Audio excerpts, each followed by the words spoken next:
여러분은 장 보러 가는 마트를 생각하면 어떤 모습이 떠오르시나요? 아마 이런 모습이겠죠. 똑같은 제품에 다른 브랜드가 넘쳐나는 진열대들이 있고 못 찾겠으면 진열대 정리하시는 직원분한테 여쭤보고 필요한 것만 빨리빨리 사서 나가려는 그런 마트일 겁니다. 하지만 마트의 모습이 이렇다면 모든 물품들이 창고처럼 쌓여있고 진열대도 투박한 쇠로 인테리어하는 이 감성, 심지어 매장 진열대를 정리하는 직원도 없습니다. 바로 코스코의 매장인데요. 이렇게 투박하고 어설퍼 보이는 마트가 어떻게 전 세계에서 가장 큰 마트의 반열에 오르게 됐을까요? 오늘의 잘 팔리는 기업 코스코입니다. 코스코, 이제 이름만 들으면 누구나 아는 그런 마트 브랜드가 되었는데 이 코스코가 왜 성공했는지 알려면 일단 코스코가 어떻게 돈을 버는지 이해해야 합니다. 코스코가 다른 마트들과 획기적으로 다른 부분이 하나 있는데요. 바로 멤버십입니다. 우리가 보통 생각하는 마트는 그냥 들어가서 살 거 사서 계산대에서 계산하고 나오는데 코스코는 아니죠. 들어갈 때부터 멤버십 카드를 확인합니다. 그러니까 코스코에서 물건을 사려면 이 연간 멤버십에 가입을 해야 돼요. 멤버십은 크게 두 개로 나뉩니다. 연간 38,500원 내는 기본 골드스타 멤버십, 그리고 8만원을 내고 코스코 구매의 2% 적립과 다른 할인 혜택이 있는 익세큐티브 멤버십이 있죠. 근데 우리가 흔히 가는 마트만 가던 사람들은 내가 그냥 장 보러 가는 마트 가는 거예요, 왜 이렇게 비싼 돈까지 주고 가야 되나 싶을 겁니다. 연간 회비를 내는 게 손해처럼 보일 거예요. 하지만 실상은 그렇지 않습니다. 코스코는 다른 마트에 비해서 가격이 워낙 싸기 때문에 코스코 회원 입장에서는 연 회비보다 1년 동안 다른 마트들보다 더 싸게 장을 봐서 아끼는 돈이 더 큰 거죠. 그러니까 개이득하면서 매년 돈을 내고 코스코에서 장을 보는 겁니다. 이게 코스코가 회원들에게 주는 가장 큰 가치죠. 고객에게 좋은 퀄리티의 제품을 저렴하게 제공해줍니다. 코스코는 이 가격을 낮추기 위해서 엄청난 공을 들이는데요. 평균적으로 제품 원가의 11% 마크업으로 가격을 정한다고 합니다. 반대로 대부분의 마트들은 20에서 50% 정도의 마크업으로 물건을 팔고 있죠. 이게 쉽게 말하면 코스코가 10만원에 산 고기를 11만원의 가격으로 판다는 겁니다. 아니, 이렇게 싸게 팔면 코스코는 뭘 먹고 살아? 네, 바로 연회비입니다. 2021년 코스코의 순이익이 5조 원이었는데요. 연회비를 통한 매출이 3.8조 원이었습니다. 이 매출이 다 이익으로 떨어진다고 치면 약 76% 정도의 수익이 연회비로부터 온다는 거죠. 이렇게 코스코는 연회비로 돈을 벌면서 회원들한테는 선심을 베풀어서 진짜 싼 값에 물건들을 파는 겁니다. 그래서 소비자 입장에서는 1년에 4만원만 냈는데 얘네가 이렇게 잘 대우해주네? 싼 물건들을 이렇게 많이 살 수 있다고? 너무 좋아. 이러면서 계속 찾아오는 거죠. 소비자들에게 회원제를 통해서 뭔가 내가 이 좋은 클럽에 소속돼 있다는 소속감을 주면서 할인을 좋아하는 심리를 건드려서 계속 찾아오게 하는 겁니다. 특히 할인 좋아하는 한국인들한테는 이만한 게 없어요. 작년에도 코스코 한국 매장의 매출이 5조 원이 넘었다고 합니다. 코스코의 창업자 짐 세네갈도 한국 매장들에 대해서 정말 판타스틱하다, 당장이라도 눈물이 날 것 같다, 이런 감격의 표현을 했는데요. 이거 당장 코스코에 김치 핫도그 도입해야 되는 거 아닌가?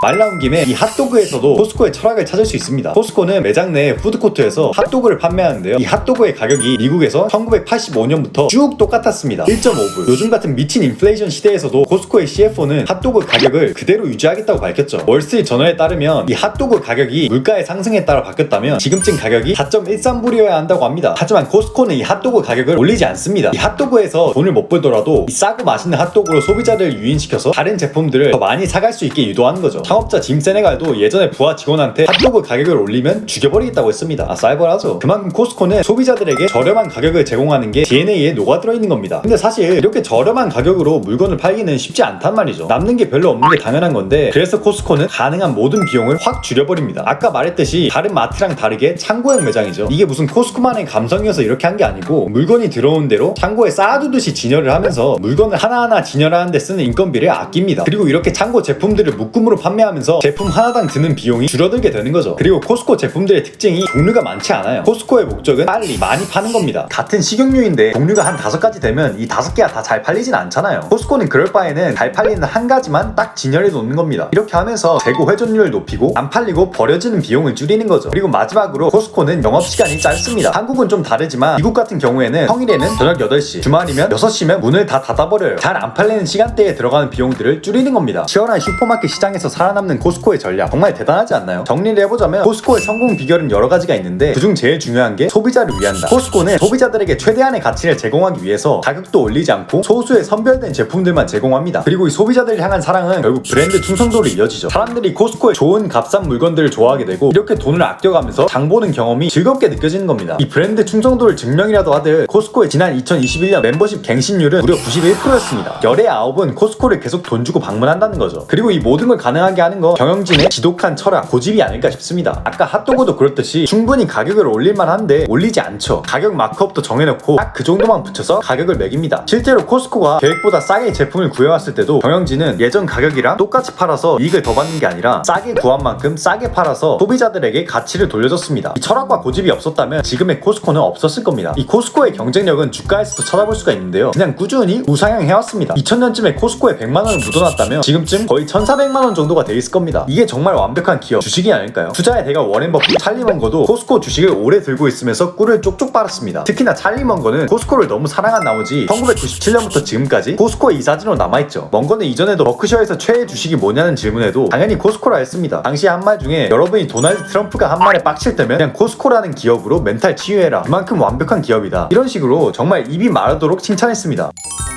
세상에는 많은 기업들이 있습니다. 하지만 이 기업들도 소비자 없이는 텅 빈 존재겠죠. 기업의 영순위, 소비자를 위하는 코스코에게 이 정도의 성공은 어찌 보면 당연한 거 아니었을까요? 오늘의 잘 팔리는 기업 코스코를 여러분은 어떻게 보셨나요? 다음에도 어떤 기업들이 이 피 튀기는 자본주의 시장에서 살아남을 수 있었는지 그 경쟁력을 분석해보겠습니다. 오늘도 영상 시청해주셔서 감사합니다. 다음에도 유익하고 재밌는 영상으로 돌아올게요. 감사합니다.